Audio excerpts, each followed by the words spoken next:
হঠাৎ করে মনে হলো যে এই ভাজা মুড়ি খাই। তো দোকানের কিনা মুড়ি খাইতে খাইতে আমরা অভ্যস্ত। আর সে মুড়িতে তো সবাই জানেন বিভিন্ন ধরনের মেডিসিন থাকে। তো এই চালে থেকে আজকে কিভাবে মুড়ি হবে সেটা আর কি দেখানো হবে। তো চলুন দেখি কিভাবে এই চাল থেকে মুড়ি আমরা তৈরি করতে পারি কিনা দেখি। প্রথমে এটা চাউল দেয় না এই খোলায়, প্রথমে এটা জ্বালানো হইতেছে, মানে এটা সঠিকভাবে তাপ দেওয়া হইতেছে যাতে মুড়ি চাউলটা ভালো মতো ভাজা ভাজা হয়। এরপরে এটার ভিতরে দেওয়া হবে, এটার ভিতরে আছে বালু আছে, বালুগুলো তাপ দেওয়া হইতেছে সঠিক পরিমাণে। আর এ হলো আমার নানি, ঠিক আছে। এই নানি আজকে চালের ভিতর থেকে বা মুড়ি কীভাবে উৎপাদন করা হয় ওইটাই শেখাবে বা দেখাবে। এইটা কি করছেন এইটার ভিতরে নানি? প্রথমে চাউল দেওয়া হলো, এরপরে হালকা পাতলা নাড়াচাড়া করা হবে। এই যে লবণ পানি দেওয়া হইতেছে মুড়ি বানানোর জন্য। আর এইভাবে মুড়ি বানাইলে কোনো সার বা কীটনাশক শুনি সার দেয়, মেডিসিন দেয়, এগুলো ছাড়া মুড়ি বানালে অনেক মানে দেহের জন্য অনেক উপকারী।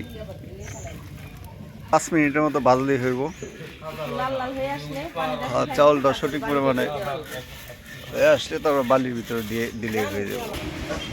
এই যে আমার আর এক নানি সহযোগিতা করতেছে। আর মুড়ি ভাজতে আসলে অনেক লোক লাগে, অনেক লোক লাগে বলতে কি, এই চুলা ধরানোর জন্য, খোলা ধরার জন্য, তারপরে চাল উছানোর জন্য, আবার বালি থেকে মুড়ি আলাদা করা।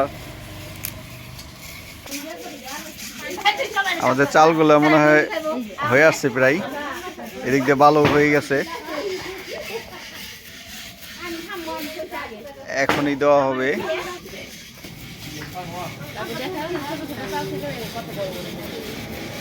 এখানে যে জাজর ছাপনা, না জাজর ছাপনা বলে না, এটির ভিতরে মুড়ি ঢালা হবে।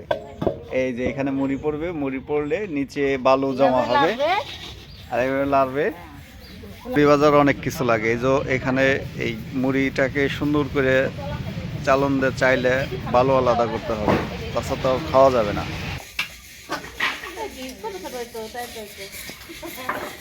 এটা দিয়ে পাটখড়ি দিয়ে দেখা হয় যে বালু সঠিক হয়েছে কিনা। যদি হয় তাহলে বালু, যদি হয় তাহলে পাটখড়ি দিয়ে বিড়ির ইয়ের মতো ধোঁয়া ওঠে, সিগারেটের ইয়ের মতো ধোঁয়া ওঠে।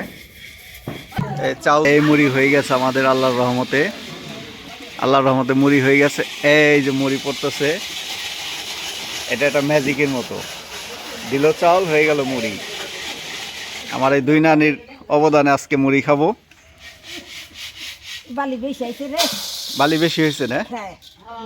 ও লাল হয়েছে, একটু লাল লাল হয়েছে, অনেক সুন্দর মুড়ি হয়েছে। পুনরায় রিসাইকেল করা হবে বালি। এখন এই যে বালিগুলো রিসাইকেল করা হইতেছে, এই বালিগুলো আবার দেওয়া হবে। এদিকে চাউলও দেওয়া হয়েছে আর এক খোলা, এটা দ্বিতীয় খোলা চলতেছে।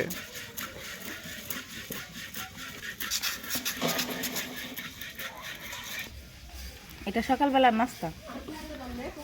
আমার নানা শ্বশুর বাড়ি আসলে বলে আমন চালের ফ্যান খাওয়ায় সকালবেলার নাস্তা।